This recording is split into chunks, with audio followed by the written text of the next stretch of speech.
On va directement recevoir sur ces plateaux le coordonnateur de la Fondation Mireille Kiléché, FMK. Il s'agit de M. Moumena Kijiba Fridi, à qui j'ai dit bonsoir, bonjour et bienvenue sur ces plateaux de grand espace. Bonjour Madame Lisette, bonjour Monsieur Félix, bien sûr. Je dis merci à Golgotha et à Grand Espace de l'honneur que vous faites à la Fondation. Bienvenue chez nous. Merci. Je suis déjà bien assis, très confortablement. Voilà, sans plus tarder, on va parler de la fondation en question. C'est quoi la FMK? La FMK, Fondation Mireille Kiléché, c'est une association sans but lucratif qui a été créée depuis 2019 dans les soucis de promouvoir le développement participatif, intégral et intégré. Et donc, c'est une association, s'il faut être bref le plus possible. Voilà. Et vraiment, elle a été fondée quand et par qui? Eh bien, la visionnaire de la fondation porte même son nom. C'est Madame Mireille Kiléché. Actuellement, elle est bourgmestre de la commune annexe. Voilà. Et cette vision a commencé bien longtemps. Très bien longtemps. Ce n'est pas aujourd'hui, puisque les autres vont prétendre que c'est aujourd'hui qu'elle est bourgmestre que cette association venait de naître. Non. C'est une association qui a commencé bien longtemps, comme je le disais. Et les activités à proprement parler ont débuté depuis 2019 avec des actions ça et là, avec une structure, avec le siège, avec tout ce qui concourt à une organisation. Voilà, je crois qu'on va en arriver là. Et quels sont les objectifs de la Fondation FMK? Eh bien, il y en a plusieurs. Il y a plusieurs objectifs que la Fondation est en train de poursuivre. Mais les tout premiers objectifs, comme je l'ai dit, c'est dans sa vision même et dans son essence, c'est de promouvoir le développement. Un développement participatif, un développement intégral, un développement intégré. Et pour y parvenir, la Fondation est là pour, disons, encadrer les personnes vulnérables, les personnes démunies. La Fondation, elle est là pour promouvoir l'éducation. Tout le monde n'a pas accès à l'éducation, même si aujourd'hui on parle de la gratuité de l'enseignement, mais bon, les écoles publiques ne sont pas partout. La Fondation est là dans la mesure du possible pour donner l'espoir à ceux qui désespèrent, pour donner la chance à ceux qui n'ont pas la possibilité d'avoir accès à l'éducation. Nous avons les personnes qui ont raté les formations et qui sont comme ça dans la société. La Fondation est là pour le récupérer avec les formations professionnelles. Et nous avons aussi d'autres objectifs comme la promotion du leadership féminin. Il faut que la femme soit mise à la scène de la vie sociale, de la vie politique, de la vie économique. Et ça, c'est l'affaire de FM. La Fondation est là aussi pour être la voix de sans-voix. Beaucoup de gens sont étouffés dans la société qui est la nôtre. Ils ne savent pas comment s'exprimer, comment exprimer leurs problèmes. Eh bien, la Fondation fédère tout le monde. Et en ce moment-là, elle exprime les besoins, les desiderata des gens qui n'ont pas la possibilité de s'exprimer.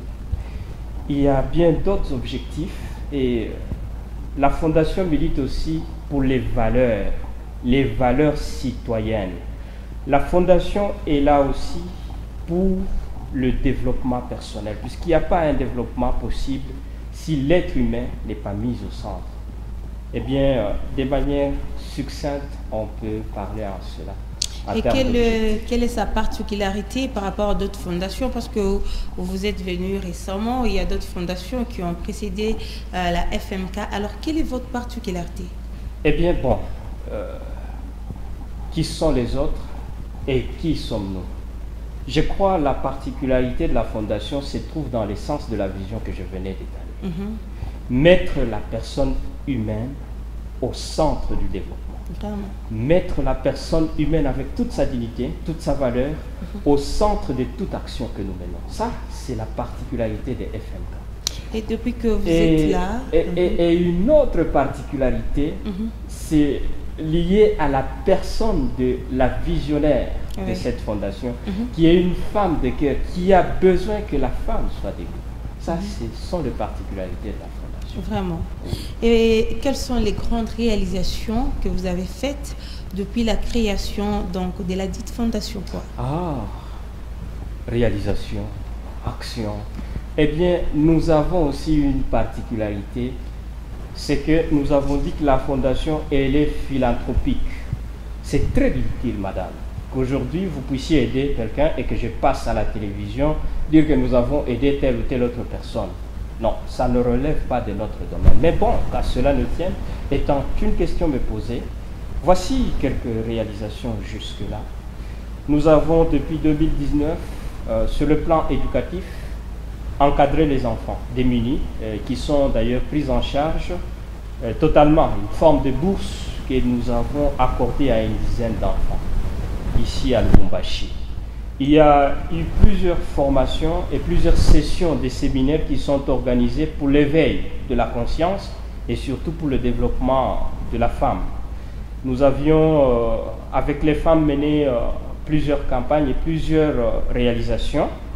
Et il y a encore beaucoup de projets qui sont encore plus en faveur des femmes. Vous comprenez de quoi je parle ici, la vision il y a plusieurs attentes de la population. Et bien sûr, bien sûr. Et comment est-ce que vous êtes organisé au sein de la fondation? Il y a une structure qui existe depuis 2019, bien sûr. Nous avons un comité national qui chapeaute la quasi-totalité des activités. La présidente, c'est la visionnaire, Madame Mireille Kileshe. Moi, je suis le coordonnateur. Donc, nous avons la présidence, nous avons la coordination qui constitue le conseil d'administration et nous avons des structures d'exécution qui sont les départements. Plusieurs départements sont là, le département du genre et affaires sociales, les départements des finances, les départements de logistique, les départements de relations publiques, le département d'installation, et il y en a plusieurs. Et en plus de cela, nous avons les structures de base. Ici à Lubumbashi, chaque commune a une structure, chaque quartier a une structure. Nous sommes d'abord dans les grands Katanga et nous pensons que Dieu va nous aider pour étendre la fondation sur l'ensemble de la République et aller au-delà des frontières. Et comment adhérer à la fondation Mireille Kileshe? Il y a des critères, quelles sont les conditions? Est-ce que c'est tout le monde ou c'est réservé à une catégorie de personnes? Bien, la fondation est ouverte à tout le monde. Tout le monde. C'est un carrefour de personnes, carrefour de potentialités. Vous êtes intellectuel, vous avez votre place. Vous êtes voyou, vous avez votre place. Et donc la fondation ouvre les portes à tout le monde. Et l'adhésion est totalement gratuite. Vraiment? Ouais. Est-ce que comptez-vous présenter un candidat ou des candidats aux élections prochaines? Parce que vu la vision de la fondatrice, est-ce que vous pensez représenter des candidats aux élections? Je dois être clair avec vous et avec toutes les téléspectatrices et téléspectateurs qui nous suivent en ce moment. La fondation n'est pas politique. Ça, je dois éclairer la lanterne. Donc vous êtes apolitique. La fondation, je l'ai dit au début, que c'était une association sans but lucratif. Mais j'ai dit tout à l'heure que nous recevions tout le monde. Ça veut dire que les politiques sont dedans. Et si quelqu'un manifeste de lui-même l'intérêt à pouvoir porter ou se porter comme candidat, bon, il n'y a pas de mal. Mais il ne le fera pas en casquette des membres de la fondation. Nous allons l'accompagner dans son parti politique, pas au sein de la fondation. La fondation reste apolitique. Lisette, une petite question. Oui. Êtes-vous sûrement fier de ce que vous êtes tout en regardant la caméra sur vos réalisations? Bien, si je ne l'étais pas, je n'aurais pas eu l'audace de me présenter devant les caméras pour être suivi par ces milliers d'auditeurs et auditrices. je veux dire que jusqu'à présent, je suis d'abord très fier de la ténacité qui nous a caractérisés depuis 2019. Je vous assure que les écueils, les difficultés sont énormes pour que la fondation puisse tenir. Ça, c'est la première des choses.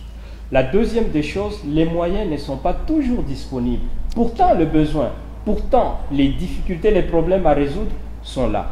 Mais nous avons tenu, avec les moyens de bord, nous y sommes allés et petit à petit, on a fait ce qu'on pouvait. Et jusque-là, nous sommes fiers. Je peux me taper le bras dans la poitrine et dire que la maman est forte et les membres qui sont là, qui l'accompagnent, qui accompagnent la vision, les objectifs sont aussi forts. Et nous ne comptons pas sur les efforts d'une seule personne. Okay. Oui, et c'est ça qui fait notre spécificité et notre force. Vous aviez dit que vous êtes ici à Lubumbashi, mais vous avez dit depuis 2019, vous avez un siège. Oui. Mais on ne connaît pas l'adresse. Eh bien, le siège, pour le moment, il est dans la commune annexe, sur la route Kinsevere, la référence le 25e poteau, là où vous allez le trouver très facilement. Merci.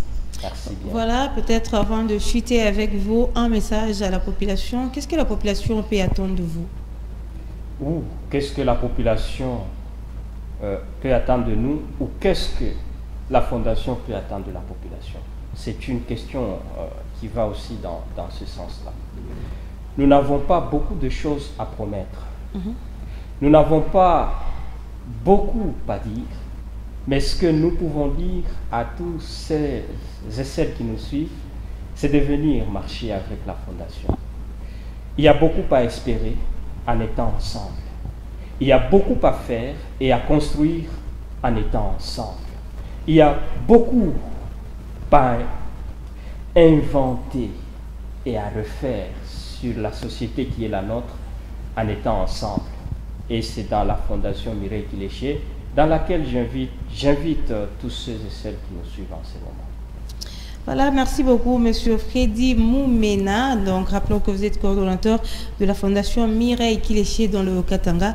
Avant de vous libérer, une question par rapport au sujet que nous avons aujourd'hui. Est-ce important de fouiner dans le téléphone de son partenaire? Oui, pourquoi et non pourquoi? Vous l'avez spécifié. Je crois que je suivais dans la partie quel était le débat. Les partenaires dont il est question, puisque nous avons beaucoup de partenaires, en tant que coordonnateur, je reçois beaucoup de messages. Je reçois aussi beaucoup de questions qui nécessitent soit mon conseil, qui nécessitent soit mon intervention. Est-ce qu'il est important lorsque j'ai un partenaire qui est soit ma fiancée, qui est ma femme, qu'il puisse avoir accès à mon téléphone? Là est la question. Bon, d'emblée, je suis chrétien. Mon téléphone n'a pas de password. Je n'ai pas de mot de passe. Je n'ai pas de mot de passe. Et donc, il est accessible à tout le monde. Celui qui tombe dessus, il a accès à toutes les informations qui se trouvent dans mon téléphone. Donc, d'emblée, moi, je suis épargné à cette question puisque ma partenaire, peut-être qui me suit aussi en ce moment, elle a accès à mon téléphone. Mais dans la logique des choses, le téléphone, il est personnel. Le téléphone, il est personnel, mais ça dépend des conventions et de la manière de vivre des gens. Si vous estimez dans le couple que vous avez des choses qui vous sont personnelles, je crois qu'il faut que les limites soient instituées dès le départ, que nous allons évoluer, nous allons tout partager. Mais quant au téléphone, le téléphone reste mon téléphone personnel. Ça reste un bien personnel. En ce moment-là, vous n'avez pas de problème.